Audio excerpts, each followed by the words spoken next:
আসসালামু আলাইকুম। ৩৬শে জুলাই অথবা ৫ই আগস্ট বাংলাদেশে একটা অভূতপূর্ব ঘটনা ঘটে গেছে। কী ঘটনা? যে বাংলাদেশের নির্বাহী বিভাগের প্রধান অথবা প্রধানমন্ত্রী আওয়ামী লীগের নেত্রী দেশ থেকে চলে গেছে। একটা গণ অভ্যুত্থানের ফলে অথবা বিপ্লবের ফলে যে যেই নামই রাখুক না কেন। এরপরে ৩ দিন দেশে কোনো সরকার ছিল না। এতে কোথাও কোথাও ডাকাতি হয়েছে, মব জাস্টিস হয়েছে, অনেক ঘটনা ঘটছে। এটা অস্বীকার করার মতো কিছু নাই, এটা সত্য। কিন্তু যতটুকু হওয়ার কথা ছিল ততটুকু হয় না। এই দিক দিয়ে আমি বলতে পারি যে এই বাংলাদেশের মানুষ যথেষ্ট ভদ্রতা এবং সভ্যতার পরিচয় দিয়েছে এবং চরম মেচুরিটির পরিচয় দিয়েছে, একে অপরের সহায়তা করছে। দেন সরকার গঠন করলো। সরকার গঠন করার পরে পুলিশ তাদের যে কার্যক্রম সেটা সঠিকভাবে পরিচালনা করতেছিল না। 10 দিন পরে পুলিশ জয়েনই করছে কাজে। তাদের বিভিন্ন দাবি দেওয়ার ছিল। এখানে পুলিশ কাজ না করার পিছনে আমার মতে কয়েকটা কারণ ছিল আর কি। একটা কারণ হচ্ছে জনগণের উপরে পুলিশ গুলি চালাইছে। এইটাতে জনগণ স্বাভাবিকভাবেই নেয় নাই। যে অপরাধ করছে বা অপরাধে যারা সহায়তা করছে তাদের মাঝে একটা আতঙ্ক কাজ করতেছিল যে আসলে আমরা জয়েন করলে পরবর্তী ঘটনাটা কি হবে, এরকমটা আতঙ্ক কাজ করতেছিল।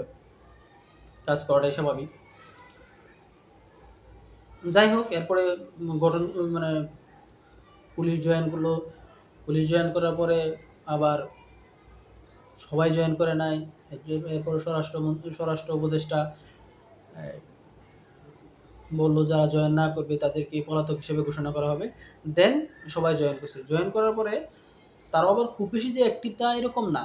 ধরেন রাস্তাঘাটে অনেক যানজট, এখন পুলিশ যে যানজট মোকাবেলা করবে, ট্রাফিক যে যানজট মোকাবেলা করবে, তাদের মাঝে ওই রকম একটা সাহস নাই। কেন সাহস নাই? আগে তামিল সিনেমার মাঝে ওই থানায় আক্রমণ করতো, পুলিশের উপরে আক্রমণ করতো, এগুলো আমরা মুভিতে দেখতাম। এইটা যখন 5ই আগস্ট মানুষ দেখে ফেলছে, দেন পুলিশের মাঝে একটা ভয় কাজ করতেছে এবং এটা কাজ করাটা স্বাভাবিক। আর একটা বিষয় হচ্ছে, যারা সুযোগ সন্ধানী তারা এই সুযোগটা নিচ্ছে। পুলিশের ওই যত্রতত্র গাড়ি পার্কিং করে রাখতেছে। পুলিশ যদিটা ওই সরানোর চেষ্টা করতেছে, ওইভাবে সরায় নেয়। এটা একটা। প্রশাসন সরকারের খুব বেশি সহায়তা করতেছে না।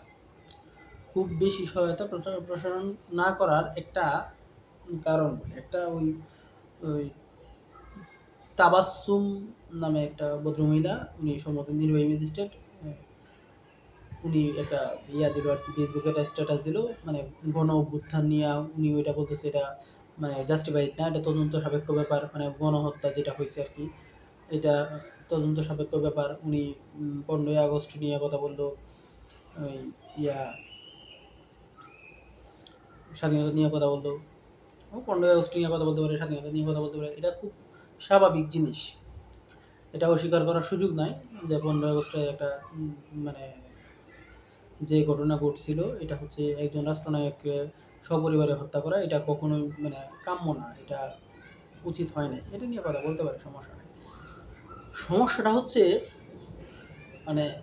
রিসেট বাটনে পুশ করার ব্যাপারটা নিয়ে ঘটনা ঘটছে। উনি কি সরকারে থাইকা উনি সরকারের একজন জনচাকর, যেটা একজন এমপ্লয়ি হয়ে উনি কি বলতে পারে যে সরকারের কাউন্টডাউন শুরু হয়ে গেছে?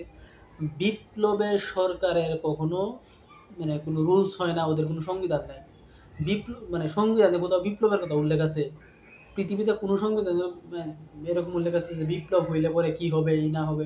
আমার জানা মতে কোনো সংবিধানে নাই। বিপ্লবের সরকারের কোনো রুলস নাই। এটা হচ্ছে ওই বিপ্লব বিপ্লবী। আপনি ওই সরকারে থাইকা আপনি রাজনৈতিক বক্তব্য দিতে পারেন না। আপনি বলতে পারেন না কাউন্টডাউন শুরু হয়ে গেছে। আর কিছু কথার অর্থ আপনি বুঝবেন। রিসেট বাটনে চাপ দেওয়ার অর্থ কি আপনি বুঝছেন? আপনি তো শিক্ষিত মহিলা, আপনি পাবলিক ইউনিভার্সিটিতে পড়াশোনা করছেন, নির্বাহী ম্যাজিস্ট্রেট হয়েছেন, মানে প্রচুর জ্ঞান থাকা দরকার। আপনি যখন পড়াশোনা করেন নাই, এরকম বা দুষ্টামি করছেন, আপনার আম্মা আব্বা যদি বকাঝকা না করছে, ও ম্যাক্সিমাম বাপ মা এরকম একটা থ্রেট দেয় যে আসো তোমার মজা দেখাবো আজকে। এই মজা মানে মজা না, মজা মানে শাসন। রিসেট বাটন মানে সম্পূর্ণ অতীত বদলে যাওয়া না। রিসেট বাটন হচ্ছে যত অপ্রীতিকর ঘটনা করছে, যত অসাংবিধানিক ঘটনা করছে, এগুলো আর ঘটবে না। এখন একটা নতুন বাংলাদেশ, যেখানে গণতন্ত্র থাকবে, মূল্যবোধ থাকবে। এই জিনিসগুলো আপনার বুঝতে হবে। এটা যদি না বুঝেন তাহলে আমার মনে হয় না আপনার ওই মানে আপনি হয়তো জাস্ট পুঁথিগত বিদ্যায় পাইছেন, আপনার মোরাল ডেভেলপমেন্ট হয় নাই। এটা একটা মানে ওই প্রসঙ্গ গেল আর কি। আর একটা বিষয় হচ্ছে সরকার, এই সরকারের শাসন আমল কেমন যাচ্ছে। আমরা যখন মানে কোনো অফিসে জয়েন করার পরে আপনি যত এক্সপার্টই হন, আপনি যা ওই ঠিকভাবে কাজ করতে পারবেন না। আপনি চার্টার অ্যাকাউন্টেন্ট হইলে আপনি যা একটা কোম্পানিতে যায় আপনি সাথে সাথে আপনার ওই কোম্পানি বুঝবেন না। ওই কোম্পানির কাজ সম্বন্ধে বুঝতে আপনি দু একজনের হেল্প নিতে হবে, মানে একটু সময় লাগবে। এটা যেই হন, আপনি একটা এইচআরের প্রধান হন, হ্যাঁ আপনার কাছ থেকে অনেক বেটার কিছু আসবে, এর জন্য একটু সময় দিতে হবে। এখন সময়টা দিবে মানে দিবে, হ্যাঁ সহায়তা করবে কারা? আপনার এই যে তাবাসসুম মুখ ফসকে উনি বলে ফেলছে, আহ, এবং এটা যারা অনেকে বলে নাই, এরা হচ্ছে আপনার মনে মনে রাখছে সরকারের সহায়তা করতেছে না। এটা আপনার মানতে হবে। আর মানে যারা সহায়তা করবে, যারা সুবিধাভোগী না, এদের মাঝে যে কাউকে নিবে আর কি। তো প্রশাসনে কারে আনবে? আপনি মানে প্রথম লেয়ার বাদ দিলেন, সেকেন্ড লেয়ার বাদ দিলেন, থার্ড লেয়ার বাদ দিলেন, ফোর্থ লেয়ারে হচ্ছে ওদের পছন্দ মতো লুকিয়ে আছে, এমনভাবেই সাজানো হয়েছে। এটা হচ্ছে মানে একেবারেই সত্য কথা আর কি। এটাতে মানে লুকোচুরি করার কিছু নাই। তবে এর মাঝে অনেকেই আছে ভালো মানুষ, সবাই খারাপ না। মানে আপামর মানুষও খারাপ না, আপামর প্রশাসনও খারাপ না।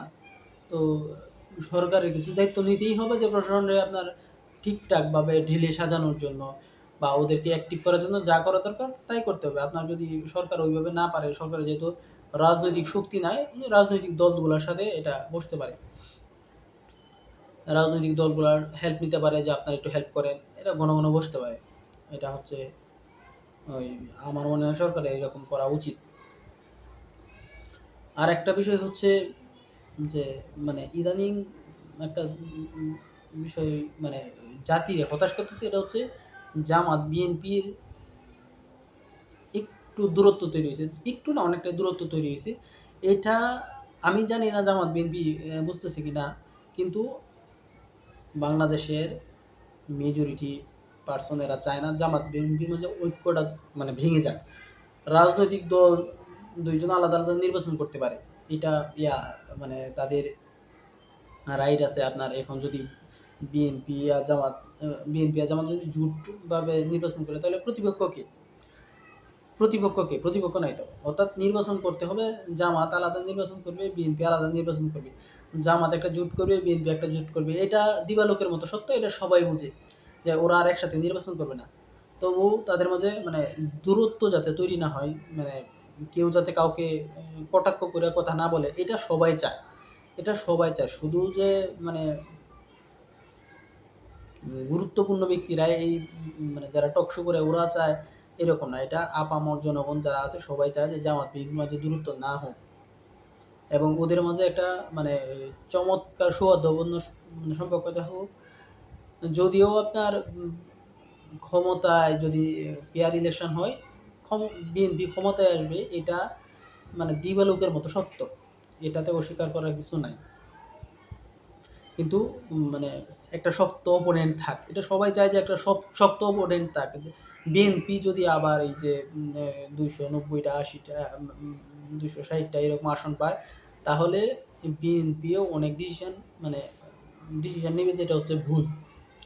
এটা ইচ্ছাই হোক অনিচ্ছাই হোক, বিএনপির অনেক ডিসিশন মানে ভুল হবে আর কি। এর জন্য ওই বিএনপি যদি ওই সরকার গঠন করে, খুব বেশি আসন পায়া সরকার গঠন করলে এটা দেশের জন্য কল্যাণকর হবে না। আমার আমার মতে হচ্ছে আপনার ওই সরকার গঠন করার জন্য যতটুকু আসন দরকার 150+ যতগুলা হয় আর কি, 200-র নিচে আসন মানে বিএনপি পাইলে এটা হচ্ছে দেশের জন্য ভালো। একটা শক্ত ওপোনেন্ট থাকলে দেশের জন্য ভালো।